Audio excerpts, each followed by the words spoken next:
بندے کی نیت، آرزو، تمنا اور خواہش کے مطابق اللہ اسے کامیابی عطا کرتا ہے اور اس کی مدد کرتا ہے، کیونکہ اللہ کی طرف سے مدد بندوں پر ان کے عزم کے مطابق نازل ہوتی ہے۔ جب تم ٹوٹ جاتے ہو کسی بھی وجہ سے تو دل میں اللہ یاد آتا ہے۔ تمہارے دل کا اللہ کو یاد کرنا اس بات کی دلیل ہے کہ اللہ تمہارے ساتھ ہے، تو اٹھو اور اللہ کے آگے ہاتھ پھیلا دو، وہ رب جوڑ دے گا، سکون عطا کر دے گا انشاءاللہ۔ ہر انسان ایک چلتی پھرتی کتاب ہوتا ہے، بس ہم پڑھنے کی زحمت نہیں کرتے، کیونکہ ہم سمجھتے ہیں کہ علم صرف کتابوں سے حاصل کیا جاتا ہے، حالانکہ زندگی گزارنے کے اصل اسباق تو ہمیں انسان اور ان کے رویوں سے ہی ملتا ہے، اور بعض سبق تو ایسے ملتے ہیں کہ ساری ڈگریاں دھری کی دھری رہ جاتی ہیں۔ ہر لڑکی سورج مکھی نہیں ہوا کرتی جو اپنے آفتاب کے گرد ساری عمر طواف کرتی رہے، کچھ گلاب زادیاں بھی ہوتی ہیں جن کو پانے کے لیے چل کر آنا پڑتا ہے، کانٹوں سے الجھنا پڑتا ہے، آزمائش سے گزرنا پڑتا ہے، اپنے آپ کو ان کے قابل بنانا پڑتا ہے۔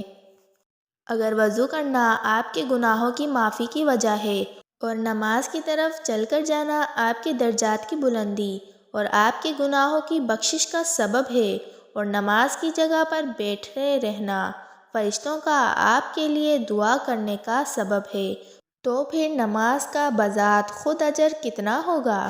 ہمارے معاشرے میں 4 سال کے بچے کو صبح 7 بجے اٹھا دیا جاتا ہے کہ اسکول جانا ہے، لیکن 15 سال کے نوجوان کو فجر کی نماز کے لیے نہیں اٹھایا جاتا کہ ابھی تو بچہ ہے۔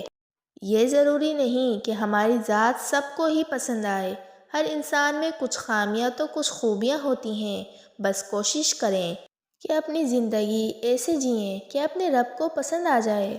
اور زندگی میں کچھ غم ایسے بھی ہوتے ہیں جو کہ ہر خوشی میں یاد آ جاتے ہیں۔ دنیا کے مشکل ترین کاموں میں ایک مشکل کام اپنوں میں سے اپنوں اور مخلص لوگوں کو ڈھونڈنا ہے۔ کبھی کبھی زندگی میں ایسا وقت بھی آتا ہے کہ جب ہمیں یہ فیصلہ کرنا ہوتا ہے کہ ورق پلٹا جائے یا پھر پوری کتاب بند کر دی جائے۔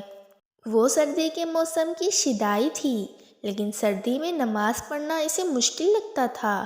وہ نماز ادا کرتی تھی کیونکہ وہ اپنے رب سے محبت کرتی تھی، دعوے دار تھی، وہ کسی بھی صورت اللہ سے دور نہیں ہو سکتی تھی، اس لیے سردی بھی اسے نہ روک پائی تھی۔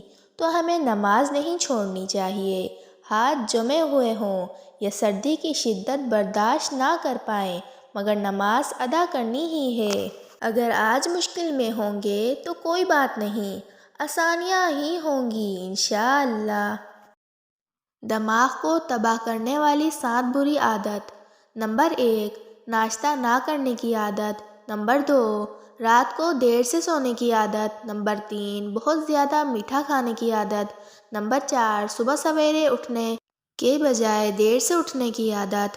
نمبر 5، کھانا کھاتے ہوئے ٹی وی، کمپیوٹر دیکھنا یا سیل فون استعمال کرنے کی عادت۔ نمبر 6، سوتے وقت بلا وجہ سر پر کیپ رکھنا یا جراب پہننے کی عادت۔ نمبر 7، بلا وجہ دیر تک پیشاب روکنے کی عادت۔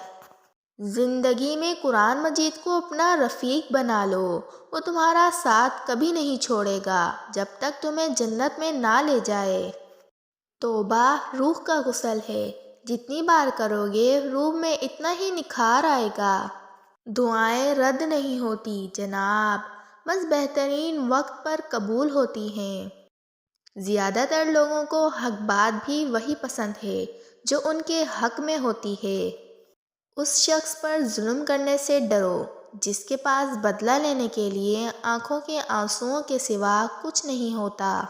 جو چیز ہماری نہیں اس کی طرف دیکھنے کی بھی کیا ضرورت ہے، اللہ نے ہر ایک کے لیے اس جہاں میں بہت کچھ رکھا ہے، جو آپ کا ہے وہ آپ کو ہی مل کے رہے گا، پھر کسی ایسی شے جو آپ کی ہے ہی نہیں کی تمنا کر کے خود کو تھکانے اور تکلیف دینے کے سوا کچھ نہیں، وہ اللہ دیکھ رہا ہے نا ہمارے صبر کو۔ پریشانی کی کیا بات، ہر صبر کا بہترین اجر ملے گا، اس جہاں میں بھی اور اس جہاں میں بھی، بس تھوڑے سے صبر اور انتظار کی ضرورت ہے، اور یہ انتظار لا حاصل نہیں جاتا۔